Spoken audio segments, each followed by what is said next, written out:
बेटा पूछा है क्वेश्चन में, growth spurts are prominent in hands and legs of early adolescents due to dash development.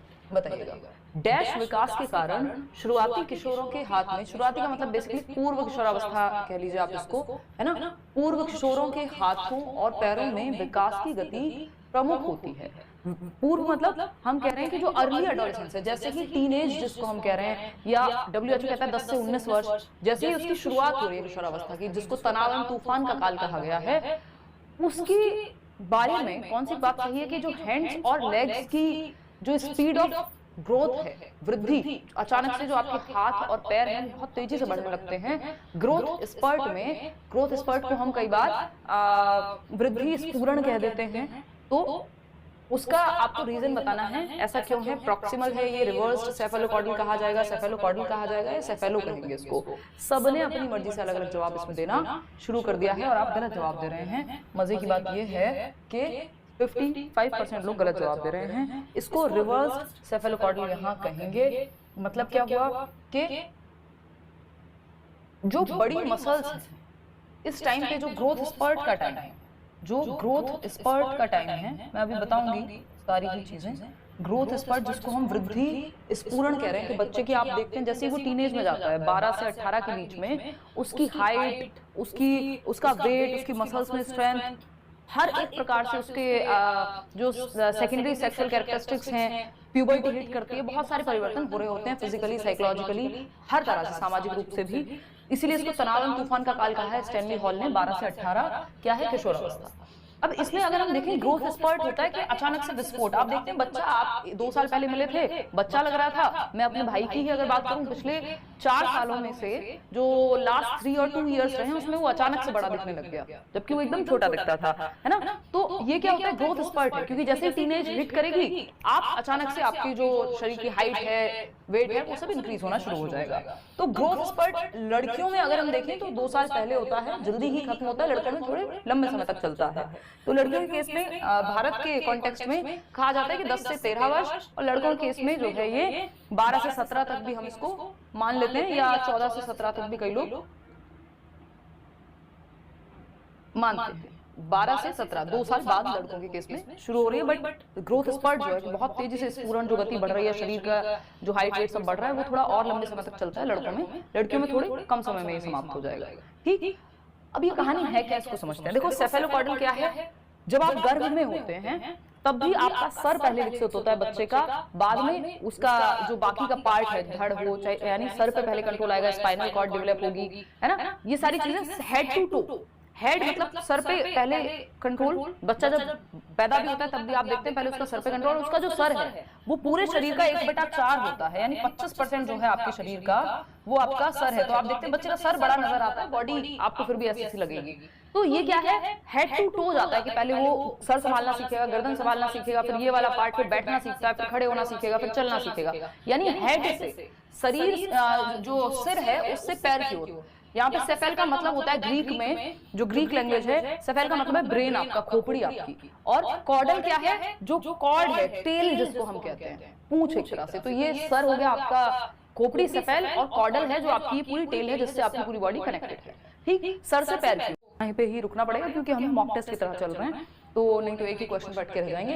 Question number 2 देखिएगा, इन दी peer acceptance, यानी जो साथी समूह है उसमें जब आप समकक्ष स्वीकृति की बात करते हैं कि आपके दोस्त आपको एक्सेप्ट कर लें, the children who are rarely selected positively or negatively called, यानी वो बच्चे जो रेयरली कभी उनको सेलेक्ट किया जाता है, पॉजिटिवली भी और नेगेटिवली भी, यानी समकक्ष स्वीकृति पहलू में जिन बच्चों को कभी कभार ये सकारात्मक या नकारात्मक रूप से चुना जाता है, यानी नेगेटिवली भी उनके ध्यान कभी कभार ही जा रहा है और पॉजिटिवली भी उनको कभी कभार ही चुन रहे हैं कि कोई कंपटीशन है या कुछ क्लास में किसी को मॉनिटर बनाना है। तो कुछ बच्चे ऐसे होंगे जिनको बहुत रेयर ही कि अच्छा आज उनको बना देते हैं, या फिर नेगेटिवली भी अगर कुछ है तो भी उनको रेयर ही चुना जाएगा। इन बच्चों को कंट्रोवर्शियल बच्चे नहीं कह सकते, जो आप लोग कह रहे हैं बिल्कुल गलत कह रहे हैं, ये नेग्लेक्टेड बच्चे, क्योंकि कभी कभार ही इनको पॉजिटिवली और नेगेटिवली चूज ही बहुत कम कर रहे हैं, चाहे पॉजिटिव हो या नेगेटिव हो, चूज ही नहीं किया जा रहा है, इनको उपेक्षा की जा रही है, इनकी नेग्लेक्ट किया जा रहा है इनको। तो ये उपेक्षित बच्चे हैं। आएंगे बाकी सबको समझेंगे। देखो, कंट्रोवर्शियल बच्चा जो है उसको कभी कभार नहीं चुना जाता, उस पर अटेंशन मिलती है, तभी वो कंट्रोवर्सी में रहता है कि वो कुछ भी करके पढ़े ना लिखे, बट चाहे पढ़े चाहे ना लिखे मतलब पढ़े लिख के हो, वो बिना पढ़े लिखे हो, लेकिन वो हेडलाइंस में रहेगा।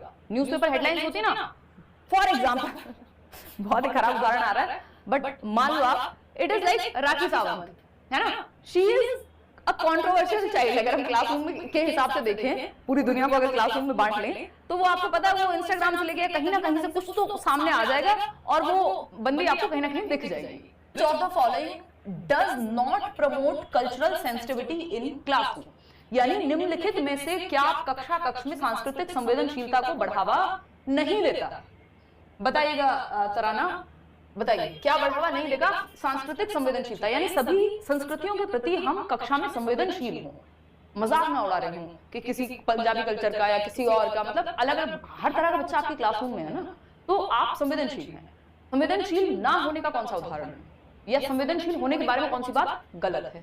दोनों ही तरह से देख सकते हैं। नोट लगा हुआ है, ध्यान से सवाल को पढ़ेंगे। फर्स्ट ऑप्शन है organizing activities related to different cultures, यानी ऐसी विभिन्न संस्कृतियों के अनुकूल गतिविधियों का आयोजन करना, यानी ऐसी एक्टिविटीज आप करा रहे हैं जहां मल्टीपल कल्चर्स को इंक्लूड, मल्टीपल कल्चर वाले बच्चों को इंक्लूड किया जा रहा है। अलग अलग संस्कृति या अलग अलग त्योहार आप सेलिब्रेट कर रहे हैं तो सारे बच्चे इंक्लूड हो जाएंगे, पॉजिटिव बात है। हमें नॉट पूछा है।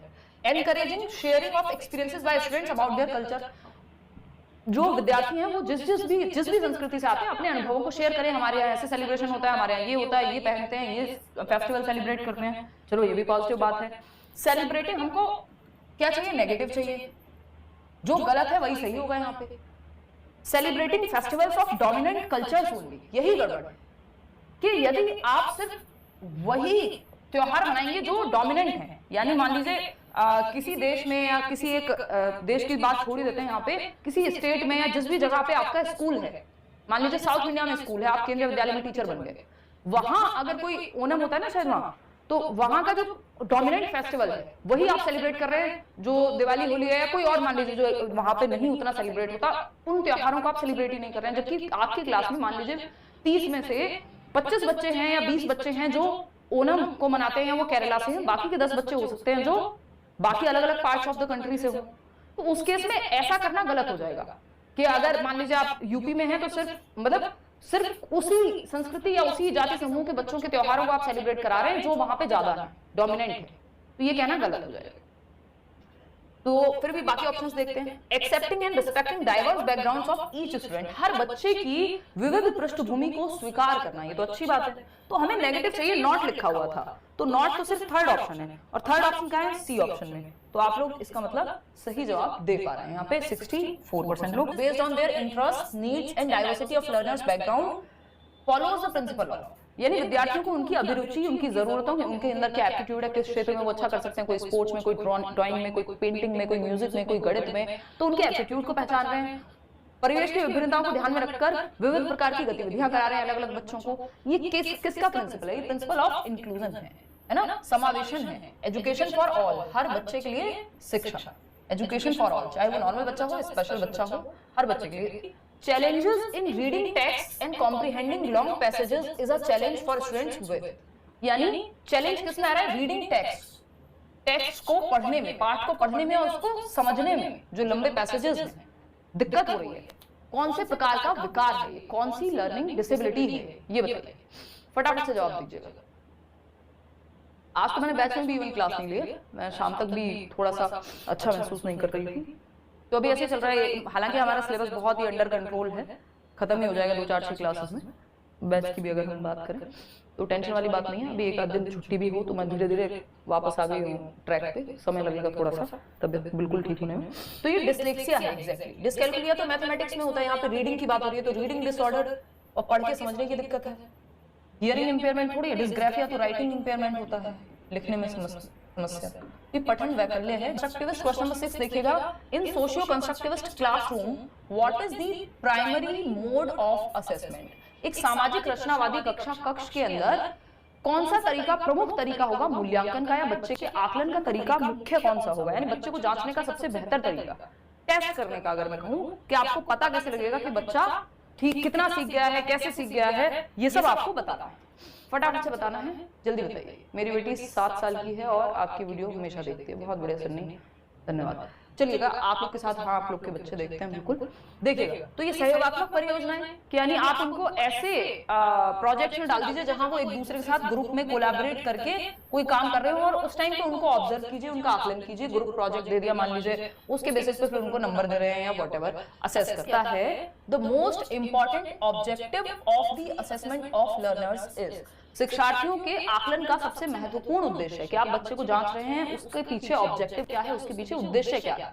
बेसिकली हम क्यों बात कर रहे हैं अभी कि हम पढ़ क्यों रहे हैं, ये क्वेश्चंस क्यों कर रहे हैं। हमारा उद्देश्य है कि भाई सीटेट का एग्जाम है, आपको कितना आता है, अगर आप एक टेस्ट की तरह लगाते हैं तो वो पता लग जाएगा। ये ऑब्जेक्टिव हुआ इस क्लास का, ठीक, कि आपकी अंडरस्टैंडिंग बेटर होगी। तो उद्देश्य क्या होगा बच्चे के आकलन का, सबसे जरूरी उद्देश्य पूछा है। उद्देश्य कई हो सकते हैं। क्या आज के मॉक टेस्ट में सिर्फ अच्छे नंबर लाना उद्देश्य है? नहीं, अगर आ रहे हैं तो बहुत अच्छी बात है, लेकिन आपके कॉन्सेप्ट क्लियर हो गए, ये मुख्य उद्देश्य है आज के इस मॉक टेस्ट का।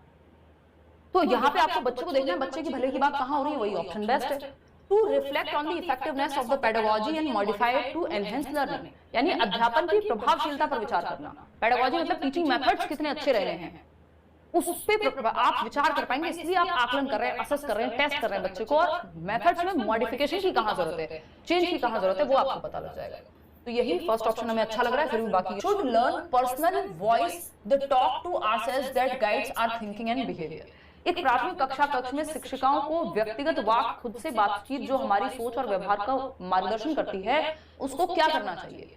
हमारी मतलब बच्चे की, तो बच्चे की सोच को दिशा देने वाली जो पर्सनल टॉक है या पर्सनल वॉइस है, उसका क्या करना चाहिए, जिसको हम दूसरे भाषा में प्राइवेट टॉक कह सकते हैं। जिसकी बात किसने की है, वाइगॉस्की ने की है। इसको हम सेल्फ टॉक भी कह सकते हैं कि एक बच्चा है जो खुद से बात करते हो। कब से कब तक होती है, 3 से 6 वर्ष के बीच में ये पाई जाती है। खुद से बात करना यानी बच्चा खुद को डायरेक्ट कर रहा है, तो इसको प्रमोट करना है, शुड बी एनकरेज्ड। ये पॉजिटिव है क्योंकि बच्चे के सेल्फ रेगुलेशन, सेल्फ डायरेक्शन, उसको दिशा मिलती है खुद से बात करके। भाई क्वेश्चन नंबर 9 ये कहता है the process of teaching and learning for students of differing abilities in the same class is referred to as, यानी एक ही कक्षा में अलग अलग क्षमताओं वाले विद्यार्थियों के सीखने सिखाने की प्रक्रिया क्या कहलाती है। यानी डिफरिंग एबिलिटीज, एक बच्चा है जो मैथ्स में बहुत अच्छा है, दूसरा बच्चा है जो बहुत ही मीडियोकर है मैथ्स में, या तीसरा बच्चा है जो इंग्लिश में बहुत अच्छा है। तो अलग अलग क्षमताओं वाले बच्चे होंगे, सेम एबिलिटी नहीं होगी ना क्लास में, डिफरेंट बच्चे, डिफरेंट एबिलिटी होगी, ठीक है ना, क्लियर बात है। कोई कह रहा है आपको देखकर पढ़ने की एनर्जी चौगुनी हो जाती है। लव फ्रॉम कल्पी, बहुत बढ़िया, थैंक यू रोहिणी। देखिए तो मुझे भी जब मैं डिस्कशन करने आती हूँ तो मेरी एनर्जी भी 4 गुना ही हो जाती है, उससे पहले मुझे मौत आई हुई होती है। आई मीन बिल्कुल कि हाई रे, बिल्कुल तबियत सही नहीं है, एनर्जी डाउन है, ये है वो है, बट जो है आप लोग के साथ जुड़ करके फिर एनर्जी आ जाती है। चलो देखते हैं, teaching and learning for students of differing abilities in the same class. Different ability के बच्चे सेम क्लास में पढ़ रहे हैं, इनको कैसे देखेंगे, कैसे पढ़ाएंगे। डिफरेंशिएटेड इंस्ट्रक्शन कहेंगे, स्टैंडर्डाइज्ड, स्टिमुलेशन, कंडीशनिंग, ये सब नेगेटिव वर्ड्स हैं कि उद्दीपन है, कोई ऐसा थोड़ी कोई लालच देकर के हम बात कर रहे हैं। मानकीकृत निर्देशन, मानकीकृत तो सबके लिए सेम फॉर ऑल हो जाएगा, जबकि हमें निर्देशन मानकीकृत नहीं, डिफरेंशिएटेड चाहिए, फ्लेक्सिबल चाहिए, तो रिजिड होता है। डिफरेंशिएटेड इंस्ट्रक्शन, डिफरेंट एबिलिटी के बच्चों को डिफरेंट तरीके से, डिफरेंट मेथड्स का यूज करके विभेदी निर्देशन दे रहे हैं। ये चाइल्ड सेंट्रिक और self talk that guides thinking and action. Again एक और क्वेश्चन सेल्फ टॉक को लेकर के, फटाफट से बताइएगा। प्राथमिक कक्षा में शिक्षकों को निजी भाषण यानी आत्मचर्चा, खुद से जो बात कर रहे हैं चाहिए, और सोच और कार्यवाही का मार्गदर्शन करना चाहिए। क्या करें हम सेल्फ टॉक को, सेल्फ टॉक को बढ़ावा देना है, प्राइवेट स्पीच, निज वाक को एनकरेज करना है। यही बात तो दूसरे क्वेश्चन में दूसरे तरीके से पूछी थी, इग्नोर, डिसमिस नहीं है, बच्चा खुद को डायरेक्शन दे रहा है। जब वो ये कह रहा है नहीं ये वाला बॉक्स नहीं, ये लगेगा इसमें, अरे ये वाला क्वेश्चन गलत कर दिया, हिमांशी ने तो ऐसे बताया था, जब आप पेपर में खुद से बात कर रहे हैं तो आप खुद को डायरेक्शन दे रहे हैं। और ये होती शुरुआत इसकी 3 से 6 वर्ष की उम्र में है, प्राइवेट स्पीच की। वाइगॉस्की ने 3 प्रकार की स्पीच बताई है, फटाफट से मैं बता देती हूँ। एक है सोशल स्पीच, जब आप लोगों से आसपास के बात करना सीखते हैं पहली बार, अराउंड 2 इयर्स की एज के अराउंड, 2 साल के अराउंड। फिर आपके आती है प्राइवेट स्पीच, जब आप खुद से ही बोल बोल के बातें कर रहे हैं, कोई और नहीं है फिर भी खुद से बोल बोल के बातें कर रहे हैं, ये है 3 से 6 वर्ष के अराउंड। फिर आती है साइलेंट इनर स्पीच, अब आप मन में ही बातें कर लेते हैं, बोलने की जरूरत भी नहीं है बाहर, ये है 6+ ईयर्स की बात। तो ये तीनों रहती हैं लाइफ लॉन्ग, ऐसा नहीं है कि ये प्राइवेट स्पीच आई तो सोशल स्पीच चली गई। सामाजिक वाक, जब आप समाज में बातचीत करना शुरू कर देते हैं, 2 साल की उम्र तक आ जाती है ये बात, 2 सेंटेंस को जोड़ के एक नया वाक्य बनाना शुरू कर देंगे। फिर प्राइवेट स्पीच निज वाक, यानी खुद से बात कर रहे हैं, सेल्फ टॉक, बच्चा बोल बोल करके खुद को ही डायरेक्शन दे रहा है, वो 3 से 6 में। और साइलेंट इनर स्पीच, मौन आंतरिक वाक, मन में जब आप बात करते हैं खुद से, किसी को बता भी नहीं है, वो 6+ ईयर्स में आता है। तो ये 3 प्रकार